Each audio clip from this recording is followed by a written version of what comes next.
That's what it's doing now. Yes. And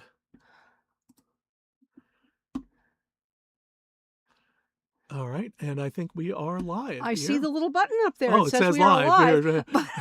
We're now 12 seconds in. I am going to close this down because I don't need to have that up. So hello, everybody. Hi. As you can see, we are total amateurs at this, but I am getting a little bit better. I can now see, oh, hey, the little button that said we are live went away. And but anyway, it's live down here. See? Oh, is that where it says that? That's where it says that. I closed the screen. Yes, welcome to Boomers Drive live streaming. We're not really boomers. No, we were both born in 1960. That makes us 65 years old. And so in the summer of love, we were 7 years old and we didn't care. We didn't even know what was going on. So please don't call me a boomer because I do not belong to that class of people. Yeah, I learned about Woodstock through Mad Magazine. So that gives you some idea about our cultural knowledge and how we gained. But we do have cultural knowledge about Agatha Christie. So we have worked on and have worked on a lot. And so welcome back to Peschel Press. And we're going to be... Agatha Christie, They Watched. Oh, right. I don't have a script in front of me. That's true. Yes, Agatha Christie, They Watched. And that's, I'm Teresa Peschel. And of course, that's Bill Peschel. He's my darling husband of 33 years. 33 years. Yeah. And this is why we got married on Labor Day, so I always know where our anniversary is. Close enough. Yes, close enough. I was in the Navy for about 10 years, and my dad was in the Army, and he was also in the police department. And I grew up understanding that if you are within 14 days of a given holiday, plus or minus, you made it. You succeeded. If you arrive, you send the card, you call, you do whatever it is you do. I mean, obviously, weddings and funerals are a fixed... Oh, and christenings. Weddings, funerals, and christenings are a fixed date. But otherwise, if you made it within 14 days, plus or minus, you made it. Right. You sent your congratulations on time. So here we are talking about the Murder of Roger Ackroyd from the year 2000. This is Agatha Christie Poirot. Normally the gold standard for Agatha Christie adaptations, just like with Miss Marple adaptations, Joan Hickson is the gold standard. The Poirot TV series is normally the gold standard, not this time. Well, not this time, and then we'll get into this one. And we cannot avoid spoilers. We cannot avoid spoilers. So if you as a matter of fact, let's have a special spoiler for this. We should make sure, if you have not read The Murder of Roger Ackroyd, our annotated edition, if you can, be sure to just be sure to...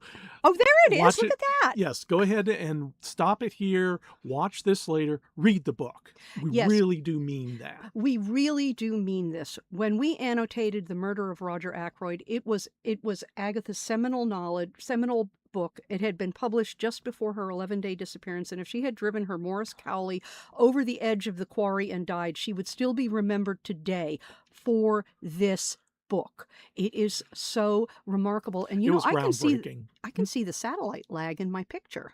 Don't worry about it.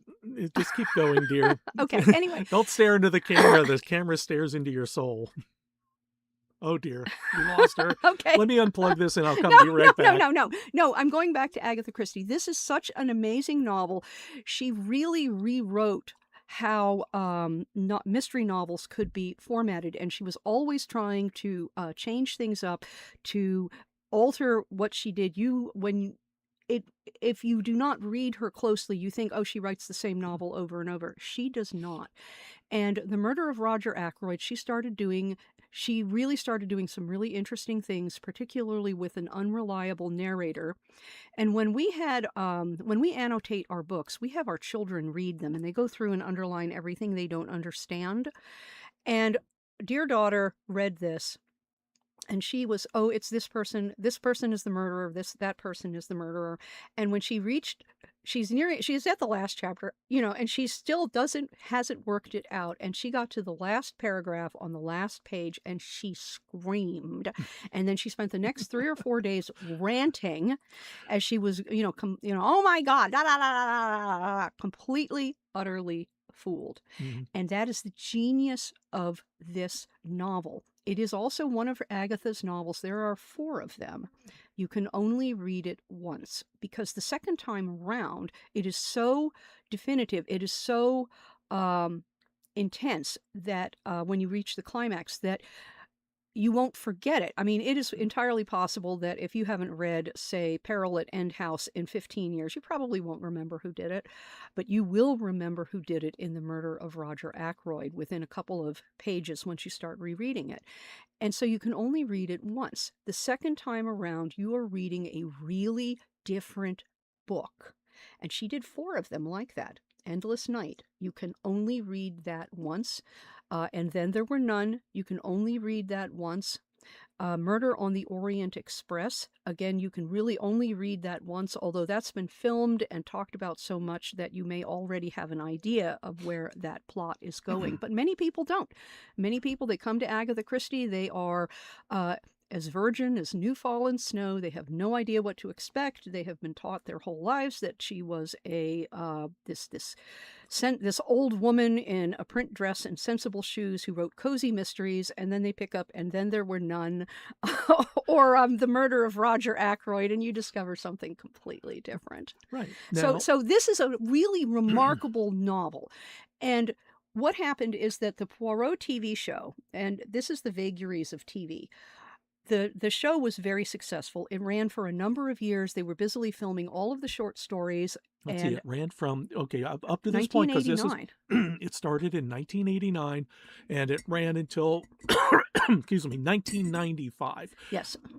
After which there was a hiatus, and of course David Suchet wasn't sure what was going on. This whole thing was not planned It from was beginning money. to end. It was money. Even though the show was making money, I guess someone high up decided, well, we're not making enough money, or we want to move in a new direction.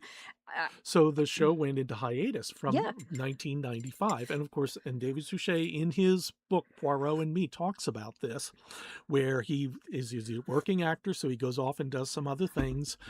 He ends up playing Salieri in Amadeus, very successfully, I might add, on stage.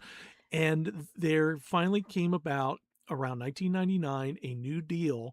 ITV partnered with the A&E channel in America. They provided a lot of the money, sort of like what Disney did with Doctor Who today, only much better.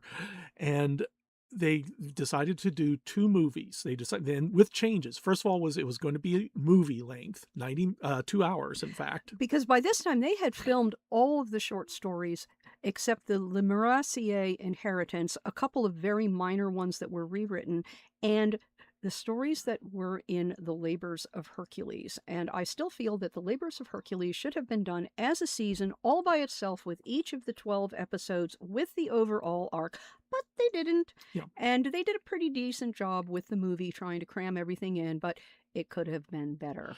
But the point, though, is that they decided to go in a slightly different direction. They're doing 2-hour-long movies. This is why, in fact... 2 hours? I thought they were 90 minutes. This was 2 hours. Oh, this was 2 hours? This was 2 okay. hours. It just seemed like 90. It just seemed like 3. That's why you don't see the traditional Poirot opening, da-da-da-da-da. You get a little bit of it, but not the traditional one from the TV series. That was an hour long. These are darker. They also don't have the continuing cast, although Japp appears in this one, Miss Lemon does not appear, and Hastings does not appear. They do appear in the next one. They did... Lord Edgware Dies. Lord Edgware Dies, thank you, yes. And Lord Edgware Dies redeems the series. If you were a Poirot fan and you watch this and you're familiar with the novel, the first half is pretty good. It's not the way it should have been, but you can see this would be a reasonably plausible mystery, and I'll get into you're that. Talking about Ackroyd here. Yeah, I'm talking about Roger Ackroyd. Okay. You're watching it and thinking, okay, this is going to work, and then Japp appears, and it's all going to go downhill from here, and it does. But they redeemed themselves with Lord Edgware Dies, and when Lord Edgware comes up in the cycle of the chronological order in which Agatha wrote the novels, we'll get to that film. Yeah. But right now, we're with Roger Ackroyd, and there are 5... Let me put my hand in front of the camera. There are 5 adaptations. There's the one from 1931 with Austin Trevor, which is lost. Called Alibi. There is the one, there's this one. There is the Russian one, which is let me try to put my fingers in front of the camera. There's the Russian one, which is simply superb. There's the Japanese one, which is almost as good.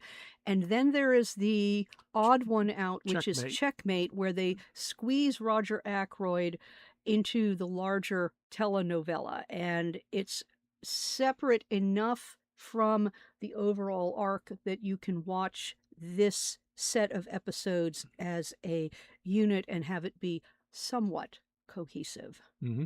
Right. So this the novel was published around 1926.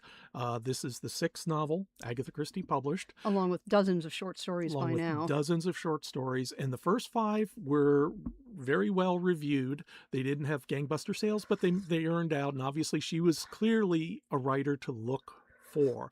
This one broke the mold, caused public controversy about its fairness. It still gets public controversy. Yeah, it's still as a matter of fact, there is Pierre Bayard published a book called Who Killed Roger Ackroyd, in which he argues about the fairness of Christie. And in fact, I refer to this in our Peschel Press edition. I actually have an essay on, does Christie play fair? What does she do and what does she not do?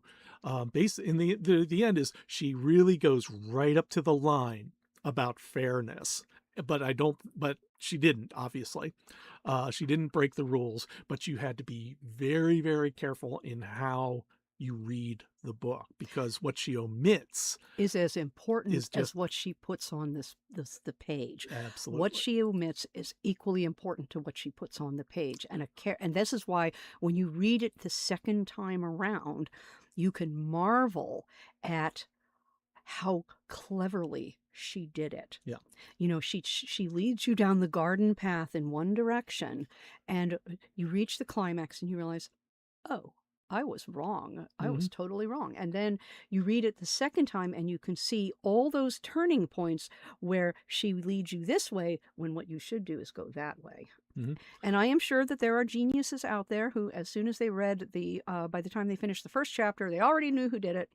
But I was not one of them. Right. And I don't think you were either. No, not I.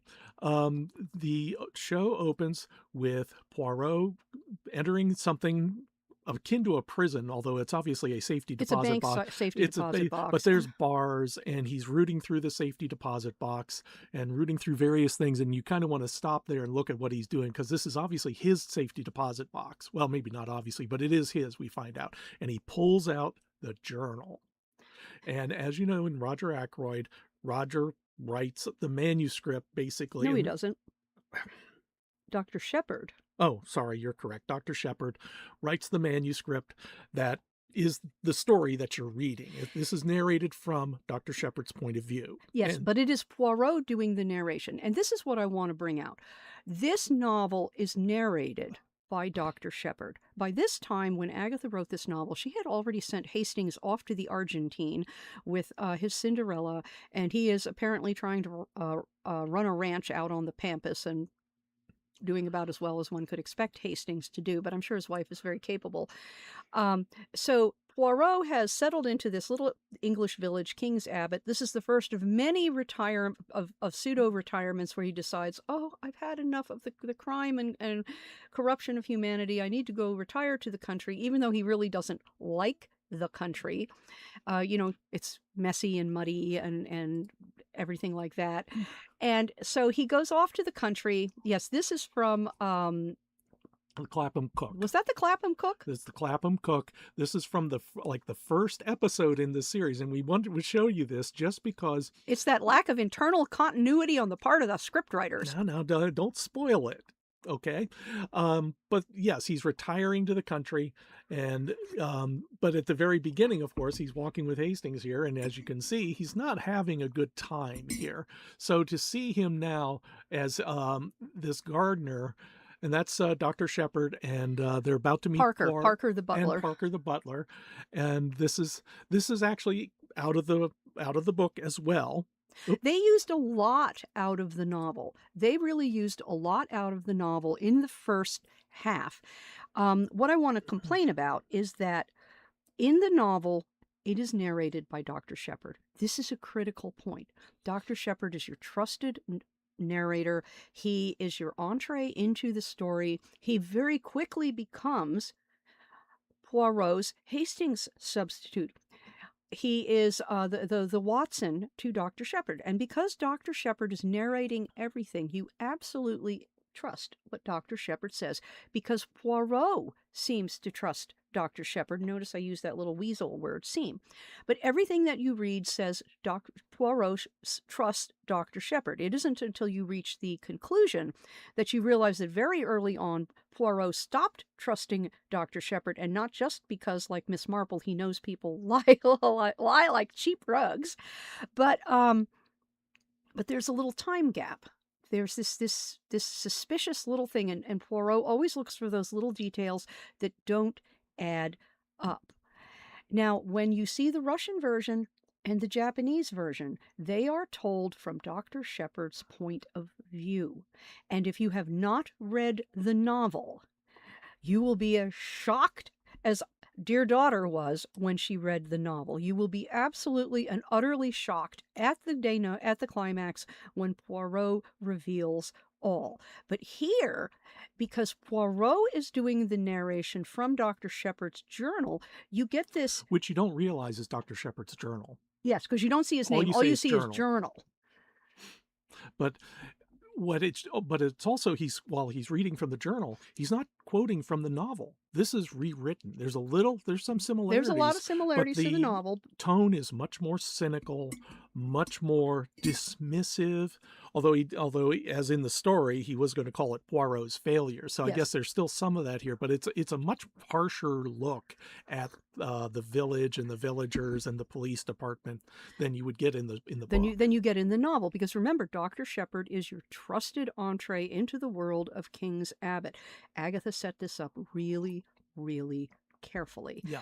And if they would have gone with Poirot, and they could have made this work, as you'll see. As you'll see, when we watched this the second time around, it was very obvious to me that they could have made it work, even with Poirot narrating from the journal of our mystery man, because he would have asked Dr. Shepherd to be his Watson. And he would have investigated with Dr. Shepherd, which is what he does in the novel. But no, about the halfway point, or maybe a little bit beforehand, Roger Ackroyd has been savagely murdered. Everybody is all agog. And then the local police call in Inspector Japp from Scotland Yard, and you have this heartfelt reunion with Poirot and Inspector Japp, and I understand why they did this. The TV series people wanted to explain the gap where they hadn't had anything, so they compressed 5 years of the real world into about 10 months in TV land time, because that's how long Poirot has been in the little village. Because Mr. Mrs. Farrar's husband died mysteriously of gastritis. And again, years ago, and then 1 year before. 1 year before, because they said specifically, you weren't here when he died. Yes, and the and when Mrs. Ferrars commits suicide, and Poirot starts hearing this gossip, you can almost see that this is the first moment where he suspects Dr. Shepherd. And should I reveal all? Well, you already have. Yeah, so I you're already kind of too late. Yeah, now. kind of too late for that. But because the reason why I say that is Dr. Shepherd was the attending doctor, and Dr. Shepherd looked at Mr. Ferrars's death and said, acute alcoholism, gastritis, and the two problems exacerbated each other, leading to peritonitis, and therefore that's why he died in agony. But he's a doctor, and presumably he might have noticed the presence of strychnine or veronal or whatever else it was. We don't know that Mrs. Ferrars fed to her husband because she had finally had enough of his abuse. Yeah. Now let's back up just for a moment. I have to have a Kleenex. Can you reach sure. me a Kleenex, please? Okay. I'm sorry, folks. The winter does terrible things to my sinuses. There we go. Well, the point, though, is that we come to the first problem with the story, and that is when they bring Japp in. Now, you can understand why they wanted to have at least one familiar character from the series so that, you still have the flavor of it. But by putting Japp in as the Hastings, they relegated Dr. Shepherd to just another suspect. which means he pops in, he pops out. There are times he shows up in very odd moments because he has to be on the scene. And there are moments when he is the actor portraying him does exactly the right thing. So, for instance, when they are interviewing Miss Flora, when they're interviewing Miss Flora and she says, "Oh yes, I talked to my uncle at 10 after 10. He looks genuinely shocked and puzzled." Like, what? How the heck did that happen? And that's because there's something set up with regards to a dictaphone that would play at a certain time that would show that Roger Ackroyd was still alive around 9:30, and then the doctor hears someone knowing that Ackroyd was alive at 10 past 10, and he knows this can't possibly be true, and he is thinking, "What the heck is going on?" So there are moments when this really works, and it does work pretty well up until Inspector Japp arrives. I like Inspector Japp. I hate it when the series makes him behave stupidly. He is not a stupid man. He is a good detective. Everything that he sees, he knows Poirot works, and yet the script frequently makes him be deliberately stupid. And then, oh my God, it just keeps getting worse and worse and worse. And I guess this is the time to introduce Caroline Shepherd, who is Dr. Shepherd's sister. And Caroline Shepherd is really important because she is Dr. Shepherd's conscience. And in the novel and in the Russian and the Japanese shows, she mentions, "I know that I love my brother, but I recognize that he has weaknesses," and she compensates for them. You wonder how much of a life she could have had if she had not had the chance to marry or whatever. But she runs her brother's household for him, they live which together. he resents. Mm-hmm. Even though if he didn't have his sister making his life easy, he would have to have someone else do it for him, or else he would have to do all of that work himself. But also, Carolyn Shepherd is a precursor to Miss Marple. Yes. This is an early inspiration that led to Miss Marple. Carolyn Shepherd here, as you can see, is younger than Miss Marple, but she is part of the village. She's part of the village network. And in the book and in the other adaptations, she's ahead of Dr. Shepherd. She knows what's going on. She's always suspected that Mr. Ferrars was poisoned. And good riddance to him. Yep. And she comes across as a very brisk. She comes across as very no-nonsense. She has a strict moral fiber. Mm-hmm. But she can be very, very caring. Like there's a scene in the novel with Ursula Bourne, and she's very gentle with Ursula when Ursula is discovering that the man that she loves is not only supposed to be marrying someone else when they are already married, and this is called bigamy, but that he might be guilty of murder and all of these other things, and she is just so upset. She is just so upset. And Caroline is very gentle with her in a way that you don't actually see elsewhere. But they took Caroline, and she still has some of the go and find out gossip hound nose. And then at the end, she insists on driving Dr. Shepherd to the chemical factory, to the final meeting. And by the whole chemical factory, the producers got I know it's in the book, the producers got the use of this incredible British facility called the Engine House at the Kempton Waterworks. And it's just this magnificent facility, and they must have paid a lot of money to rent this, and so they wanted to show it off as often as possible. And so even though you do not remember any kind of factory scenes at all in the novel, you sure see a lot of them in this film. And remember, this is a chemical factory filled with lots and lots of machinery and presumably workers. And so when you are seeing at the climax the gun battle, and it's like, what? That factory should have been exploding. Okay, so what is I'm happening? losing my train of thought. You're losing your train of thought entirely because get my train back on the station. Okay, the second and third problems they had was they dropped a lot of the red herrings in the book. They dropped Major Blunt is gone. Major Blunt as a character is gone. Major Blunt is the great white hunter who ends up marrying Flora Ackroyd. Marrying Flora Ackroyd. Flora did not want to marry Ralph Payton. She did not want to marry Ralph Payton. But that whole thing went by the wayside because there goes a motive for murder. There's also the son of the housekeeper, the housekeeper's son, the drug addicted son. Yep, and who visits the house in the middle of the night and is seen there. So you have another potential red herring gone by the wayside.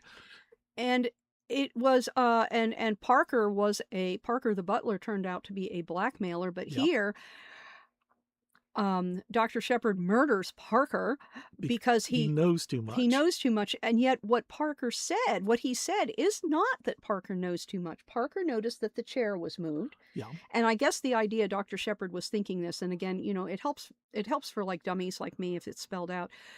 If Parker noticed that the chair was moved, the only person who was in the room besides Parker who could have moved the chair was Dr. Shepard. Because the chair had been pulled out when they found the room, and then when Poirot interviewed interviewed Parker in the room with the policeman, Poirot asked what changed, and Parker says the chair was moved. And the only person, if Parker thinks about it, the only person who could have moved the chair while he walked away was Dr. Shepard, because Dr. Shepard was the only person in the room. Yeah, because Dr. Shepard rigged Ackroyd's dictaphone to play at a certain time. And it played a letter that he was dictating, and it's a very formal speech. And again, this is another clue, and this is an ad from what dictaphones looked like. So in order to he brought out the dictaphone.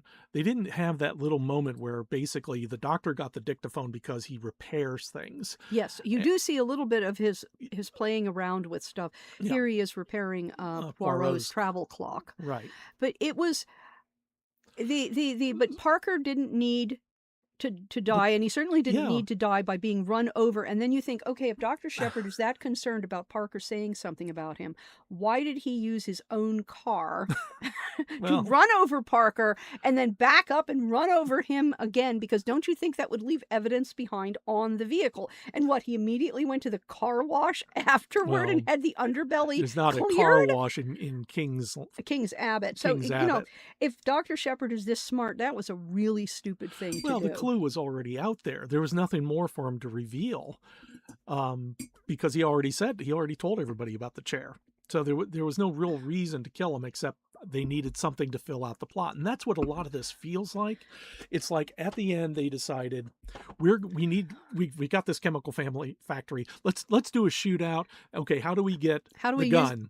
Okay, we'll put the gun in the glove compartment. And okay, how does Carolyn fit in with all this? Okay, so Carolyn insists because she wants to know what's going on. Carolyn insists on driving Dr. Shepard to the meeting, even though she won't be allowed in. So she sits outside in the car. Yeah, and it was Dr. Shepard who told her to wait in the car. It wasn't Poirot, so I have to fix the Poirot review. said you can only have only the people Poirot invited can show up. Yeah. So, but anyway, so Carolyn she's rooting around in the glove box for candy, hard candy, and she finds the revolver, Dr. Shepard's Webley revolver. She finds the journal, which she then she speed reads this entire 100-page journal while they are upstairs talking. She reads through the journal, and then she stomps. She takes the handgun and puts it into her pocketbook, and she stomps in and this is right after Poirot has announced Inspector Japp will arrest the villain tomorrow, and you're thinking,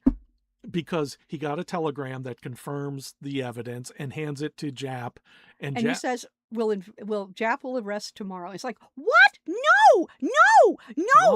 Why would you do this? Japp would arrest someone immediately. This gives people a chance to, flee the country. It made more sense in the novel. And that's the real problem with this, is that they didn't trust the novel for whatever reason. Totally did not. They did not trust Agatha's plotting of one of her great mysteries and decided to wing it. And What can I say? And even the small part, because there is a subplot, a clue involving the steward. One of the patients, I'm going to say Dr. Ackroyd, Dr. Shepard sees is a ship steward. And in the novel, the ship steward, he's one of 5 patients that Dr. Shepard sees. He leaves, he's going to Liverpool, he's going to board a ship, and Ackroyd says, by the Dr. time you, Shepard. thank you, Dr. Shepard. This is This is why we love each other. Anyway, Dr. Shepard says, okay, call me about 10 o'clock. Let me know how the medicine works. And this gives Dr. Shepard a excuse to run over to the Ackroyd house and discover the body and remove the dictaphone. This is a very important plot. And they say we traced the phone call from the train station at King's Abbot. But I think he wasn't calling from King's Abbot, because why was he cooling his heels for several hours at the King's Abbot train station when he would take the next train out to Liverpool? And at this time, they were running trains all the time. And I think he was calling from Liverpool somewhere in the novel. He called from Liverpool in the novel, right? And he could have called from Liverpool in the novel, and that is actually, again, an important clue, because why would you have somebody calling Dr. Shepard from Liverpool? But Liverpool leads to the idea that Liverpool is a major port city, and then Poirot, I would guess, you look at the list of patients. Right, because Poirot questions Carolyn Shepard, what patients did Dr. Shepard see that day? And she says, oh, we saw this person, this person, this person, the steward, this person, and then it was the maid, I think, one of them. No, Miss Russell, the housekeeper. Right, and about drug addiction. And in fact, this is where, you get the misdirection in the novel, and the Russian version, which we've seen 3 times, and we're going to see it for a 4th time for next week. And it's 5 hours, so you want to watch it over 2 nights unless you're ready to sit in front of your TV for 5 hours. But there's actually a sequence, and when you know the novel, you see exactly what Agatha did. Dr. Shepard says, why do you want to know about my patients? And Poirot said, they're interesting to me. And Dr. Shepard leaps out to one in particular, and Dr. Shepard leaps to, oh, you mean Miss Russell. The assumption. And he assumes, and Poirot does not correct him. Miss Russell is not the patient he was interested in. It was the steward who went to Liverpool. Mm-hmm. It was the steward, a ship steward, who was passing through and had some little medical ailment, and that was the patient. But Poirot does not correct Dr. Shepard. Yeah, but he's able to take 2 disparate clues: ship steward, Liverpool, the port. Why is a phone call coming from Liverpool? And puts them together to say the ship steward probably called from Liverpool before boarding a ship. So he had to find out what ship the steward was on, which you call Lloyd's of London. They have all the records. You telegram the ship comes back. He gets the telegram from the steward saying, yes, I did do this. He wanted me to play. He wanted me to call. He said it was for some kind of a practical joke. So I did. Mm-hmm. And, but it's very carefully done in the novel, and the Russian edition really shows this beautifully. Poirot knows, and he lets Dr. Shepard make a false assumption. Mm-hmm. Yeah, and the fact that they messed up on this, again, they mess it up in small ways, and they mess it up in big Carolyn, ways. Carolyn, and having Carolyn come in with the journal and the gun, which she then gives to her brother after the first confrontation, number 1, when her brother starts revealing all, and she's so shocked, and so she's so horrified, and she knows her brother is a murderer, and then she gives him the revolver. And what is he supposed to do? Why? Shoot himself in the head right in front of her on the spot? Or is he supposed to grab Poirot and drag him out as a hostage through the chemical factory, waving the gun, and then flee somewhere out of England, maybe to Liverpool, to hop a steamer for the U.S.? It's so stupid. Yeah. And Carolyn has strong moral fiber. She wouldn't do that. Mm-hmm. And in the novel, Poirot does not want Caroline involved, because this was at a time when you could still pretend that it was a tramp who came into the house to murder Roger Ackroyd. This was 1926. Everyone could still pretend that that was what happened, even though everybody in the village would eventually figure this out. And Carolyn would probably figure this out fairly quickly on her own anyway, but Poirot is being kind to her. Right. he knows that she has always taken care of her brother. She has tried to make sure that her brother follows the straight and narrow, that he is weak. And he he wants to protect her He a wants little to bit. preserve her public reputation Yes, with and plausible deniability. And this is a time where people look back on that and go, oh, how hypocritical. It all should all come out. It should all come out. But this is involving real people and real feelings. and this is, she wrote this in like 1925, early 1926, because it took time for a book to be written. So she was probably writing this in 1925 in order for it to be published in 1926. Yeah. By what, August or so, something like that. It was definitely before November. Mm-hmm. And she it was a different time. It was a different world. When our kids read the book, they were shocked. Dr. Shepard sees surgical patients in his house instead of in a hospital. I said, for minor surgery, yeah, you saw that you had an office in your house. And it's called a surgery. And they just naturally assumed surgery meant cutting people up. But that's not the meaning back then. Yeah, and it was a different world. But it's awfully hard to protect your Carolyn's reputation when her brother shoots at police inside a public building in a chemical factory with other workers there, and occasionally you'll see a glimpse of a worker, an extra in the background. And this is a chemical factory during the day. There are people working there, and I think they would notice if you have somebody running around shooting off a revolver at all of this incredibly breakable, explosive stuff. And then shoots himself in the head on top of that. When you have to have a cleanup crew come in. Yeah. And at the same time, so it's not going to be suppressed in the village. It's going to be a 10 days wonder. Somebody's going to call the London... not a 10-day wonder. It'll be a 10-year wonder. 10-year wonder. And they still have to explain the death of the butler who got... Well, of course, they would just say he's drunk on the road and somebody just ran him over. It was an accident. So I guess they could explain that. They could explain that. But once Dr. Shepard does the whole, gun-wielding action hero, you'll never take me alive, wah ha ha ha ha, as he races through the chemical factory, and there's Japp counting the shots. And then, of course, you can easily pin the murder of Parker on Dr. Shepard because you go look at the underside of his car. But of course, they're not going to say that. They'll just say he got run over. He was drunk. Parker was drunk. He left the pub and walking down a dark road. And well, but people will put this together. Mm-hmm. People will put this together, and they're and if you were trying to preserve Caroline's reputation, this is not happening. And don't forget, the final thing that really kills it is Poirot whining at the end about how he thought the country would be beautiful and bucolic and charming and full of sweet, friendly people, and we'd get away from the horrors of the big city full of murder. He was solving murders in the countryside from day one. What did you think Styles was? Yes, let's look at that over again. And this is what they forgot.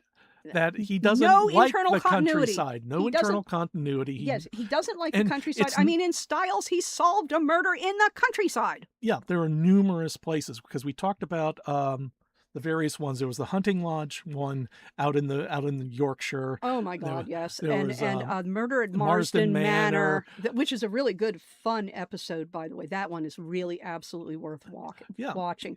There's, of course, the mysterious affair at Styles. Mm-hmm. I mean, heck, Peril at End House. Mm-hmm. But they had done a lot of the short stories already took place when Poirot would go out to various little villages and inside the series itself, in the previous 5 years worth of episodes when they were filming all those short stories, he was out in the countryside, tripping over bodies. Well, it might have worked a little bit better if they actually brought this up at the beginning of the episode. And that's where another fault of this episode lies. They don't set things up. They don't set up why he went to King's Ave, except to raise vegetable marrows.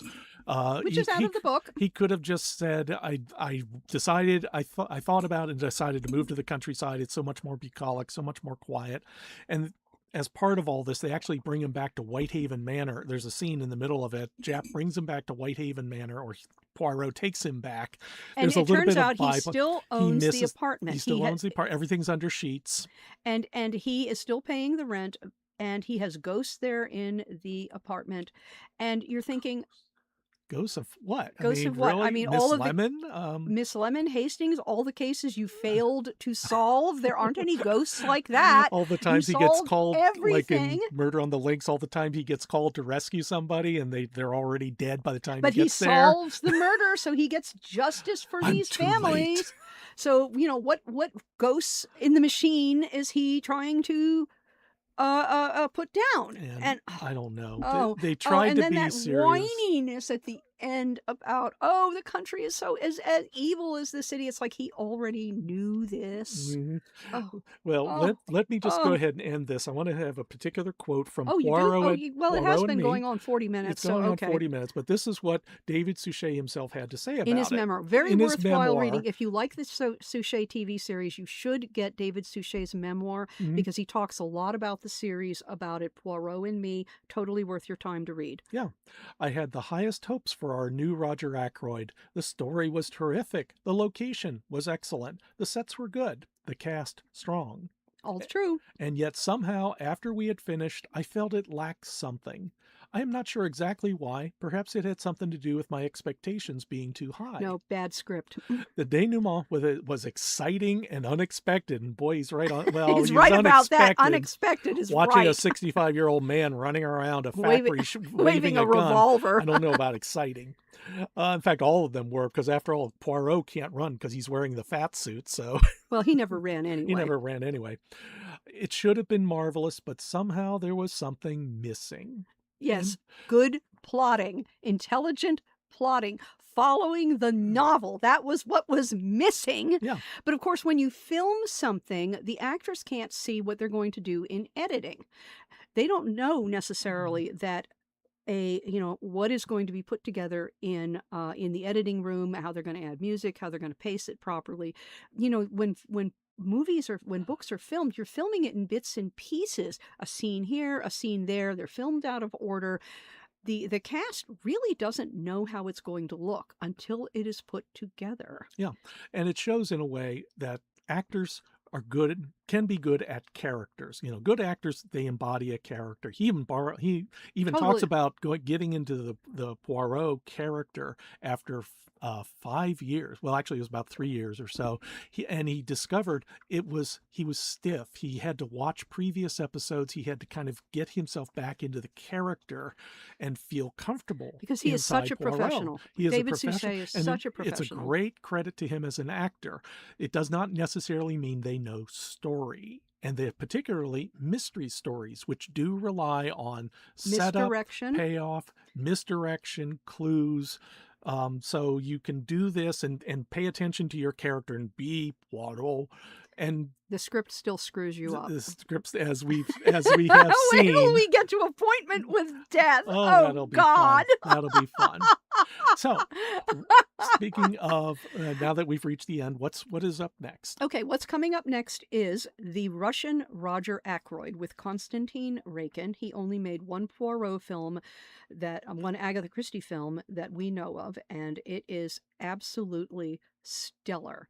We got lucky and found it on YouTube with English subtitles. However, if you do not get lucky and find it on YouTube with English subtitles, it is so close to the novel that if you are familiar with the novel, get our annotated edition, you can watch a scene, read the scene, watch the scene, and know exactly what happened, almost exactly what it is that they said, scene for scene. It is about 5 hours long. It's 5 separate episodes. They made a few changes. They actually made Dr. Shepherd worse, more evil. They gave Dr. Shepherd a little bit more of a backstory where he's longing to escape. And you get kind of a hint of that in the novel. They really brought that out.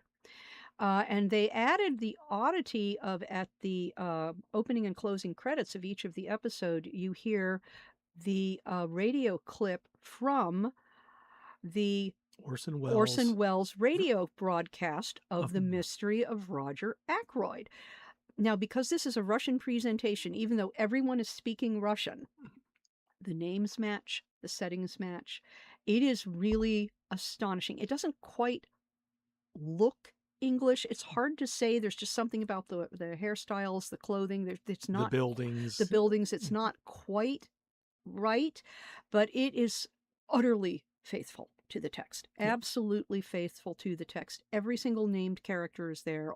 I can't remember now, but I think the only thing we might not have gotten is Poirot interviewing Ursula Bourne's sister. Mm. We might not have seen that, Yep. but otherwise it is. Yes, he did. Did he? Yes, he did. I remember that. Okay. Different environment, different another beautiful house. But it is flawless. It will take you probably 2 nights to watch. We're going to actually start Tuesday night and then finish it on Wednesday so we can live stream on Thursday. And then to give you time to look for it, after we're going to take a break for Christmas and New Year's. Let me put my hand in front of the camera. Yeah, Christmas and New Year's will take a break because of the way those days coincide. And then we're going to do the Japanese Murder of Roger Ackroyd. It's called The Murder of Corroido, and it is, again, utterly faithful to the text, slightly softening Dr. Shepard, utterly faithful to the text, and at the same time intensely Japanese. It is not English. It is not set in England. You know that, but yet they follow beat by beat. And as with the Russian one, if you don't know the novel, you will be shocked at the ending. And we'll look for it ourselves, and if we can find it anywhere, we'll put it in the description for this episode and other future episodes, so so we can help you along your way, because we really want you to see this. It's really good. And one last thing, if you want to know what we're doing on a day-to-day basis, follow us on Instagram. We are at Peschel Press. We're easy to find. And for our YouTube channel, I'm supposed to say like, share, subscribe. Please, if you like us, tell all our friends. She can learn. She's an influencer now. Ha ha ha ha. I have a whole 1,000 followers on Insta, so I don't think so. There are 1,000. But yes, if you like us, please share us. We would like to grow our audience a little bit, both and here we're and going to on be Instagram. Here. We're going to be continuing to do these Agatha Christie's. We're going to go through the major movies. Yeah, I doubt if we're ever going to do the short stories. But we'll That's follow a long the time novels from now. in which they were published, and we'll have fun. Yeah, and when we're finished with the 4 versions of Roger Ackroyd, then will come the Poirot Big Four, which Mark Gatiss did an amazing job taking that terrible mishmash and turning it into a coherent, amusing story. But I think that's everything. It. So yes, like and subscribe, follow us on Instagram, follow us here, and thank you so much for joining us. Absolutely. I'm Bill Peschel. And I'm Teresa Peschel. And this has been Agatha Christie. See, They watch. Mwah.